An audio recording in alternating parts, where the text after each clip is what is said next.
guys, welcome back to another video. Today in this video I will be teaching you guys how to make a hide and seek game in Roblox Studio. So let's get right into it. Make sure to like and subscribe for more content like this. Let's go.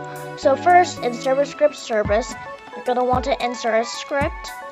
You can rename it to whatever. I'm just going to do handler, and then do local replicated storage equals game get surface replicated storage, local players equals game get surface players, and then inside of replicated storage add a folder and rename it to remotes, and then add a remote event inside of that and then rename it to give role, and the local function get seeker.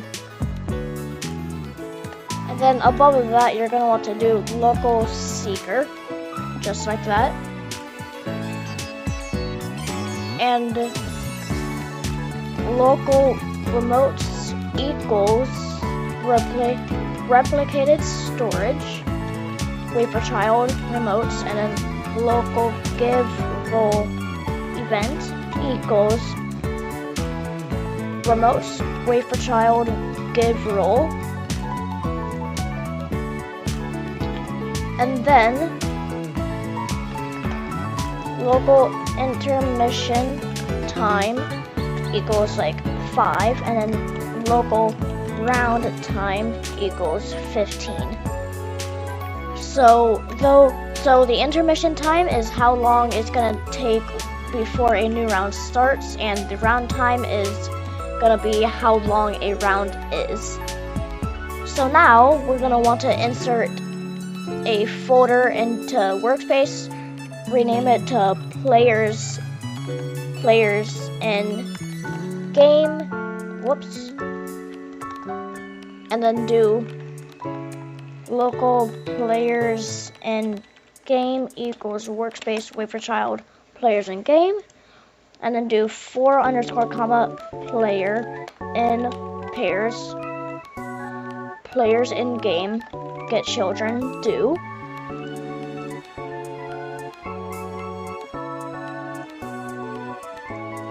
Oh yeah, before that, do seeker equals math.random 1, players in game get children. And then instead of underscore, let's do num.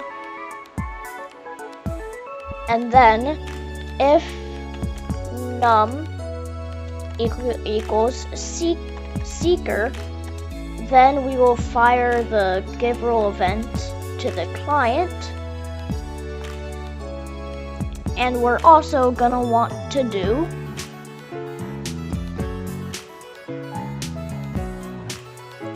also here equals plur, comma seeker, and it's gonna be underlined right now, but that we will fix that later. So give role event fire client plur, comma player, and put that in else too, and then do local function start round, and then do another function local function intermission. Let's make that. And then do for I equals 1, comma round time. I equals round time, comma 0, comma -1 do. Let's just do print I for now, and then task.wait 1. And we can just copy this, but instead of round time, do intermission time.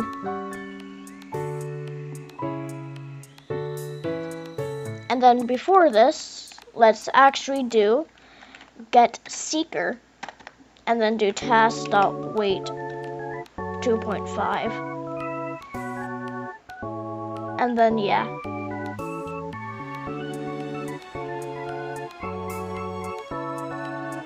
So now do local function game loop.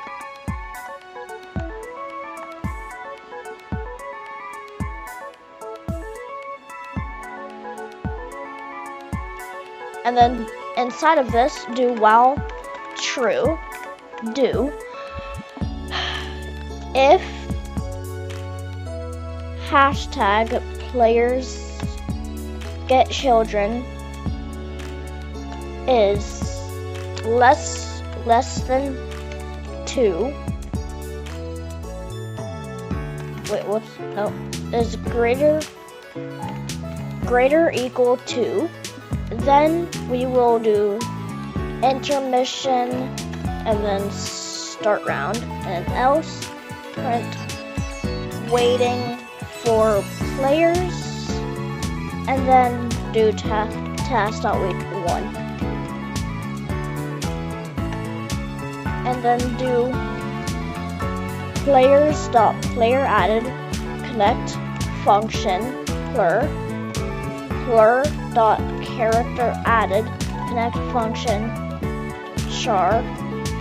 char.parent equals players in game, and then under that do task.spawn game loop.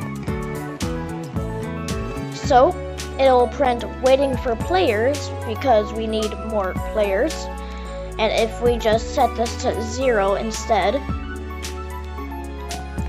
4, 3, 2, 1, 0. Oh yeah, we also have to set that.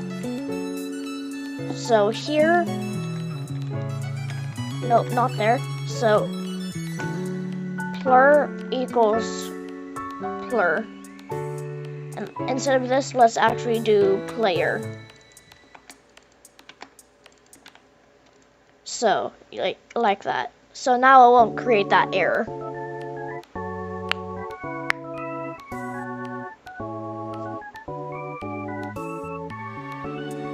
And as you can see, it does that. So inside of, let's make some real quick UI. So inside of starter GUI, add a screen GUI and rename it to main UI. Add a frame, rename it to roll frame. And then you can decorate this however you want. I'ma just do like this. Make it black. And then size is 1. So it looks a bit like that. And then text label UR.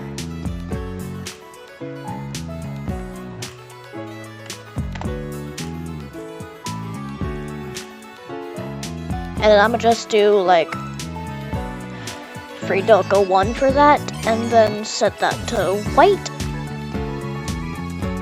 Background transparency 1. Size is 0.4 and then 0.3. And then set the position for the X to 0.5, and then set the anchor point to 0.5, and set the Y to 0.3. And then duplicate this, and then do role name, and then 0.6, so it goes right there. And then let's do just like seeker and red.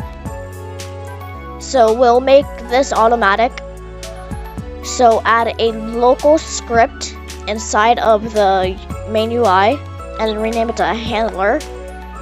And then real quick, let's just copy this and then remove the players, and then give role event dot on client event connect function role, and script dot parent dot role frame dot role name dot text equals role, and then if role equals seeker, and then else script dot, and then inside of if role equals seeker, then script dot parent dot role frame dot role name dot text color3 equals color3.new, and let's make that red, and then you can copy this, put it here, and then instead of red, let's make that green. So let's real quick add a timer right here, and then also here do, and then also first of all do if roll, then we will do this, and then nope, not right there, else we'll just do script.parent.rollFrame.visible equals false, and then inside of here do script.parent.rollFrame.visible equals true, and then in here, right here, do give role fire client blur. So now let's create a new remote event. So duplicate this and then rename it to time remote, and then you can copy this, put it here, and then time event equals time remote, and then we can copy this line, put it up here, and then we will do, so inside the intermission first, let's do time event fire client, and then and then we can remove this print and then copy this and then put it in round. So that will do the same thing. And then let's actually do dot dot, and then here round ends in dot dot I dot dot S, and then here round starts in dot dot I dot dot S, like that. And now let's go back into here, and then time event dot on client event connect function. Whoops. Let's just do 10, and then script.parent. First we have to let's make this not visible, and then make a text label, name it time, set the X to 1 and the Y to like 1.5, and I'm gonna set the text to loading. Scale it. I'm gonna make it white. 3.1.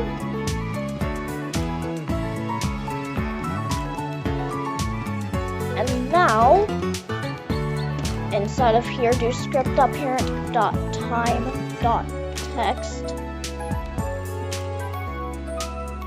equals Tim, and then above here, do script.parent.time.text equals blank. So now, whoops, unable to cast value to object. So first we need the player. So plur, comma, and same thing for round here. Simple mistake, but now it will work.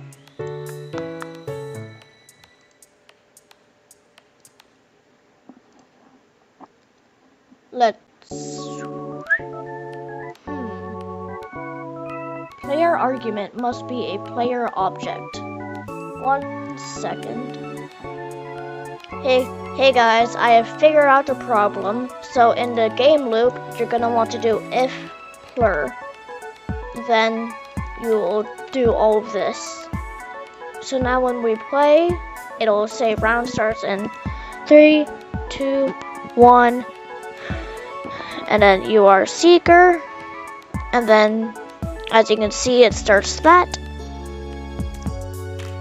And then once this is done, let's do this. Once this is done, 3, 2, 1, 0, it will restart the timer. So let's actually do, so after this, let's do task.wait 2.5 and wait, no.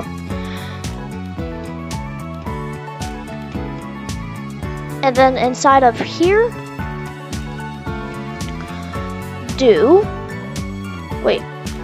inside of the time event, do script.parent.time.visible equals true. And right here, do script.parent.time.visible equals false. So it's just a real quick bug fix. So now this will not show once that is done like that. And then inside of main UI, enable ignore Gale and set like that. So now it will actually be up here. And the Gale and set is like these and all and as you can see, it covers the entire screen instead of leaving that gap. So that is basically it on part 1 on how to make a game, on how to make a hide and seek game in Roblox Studio. So I will see you guys in the next video. Peace out.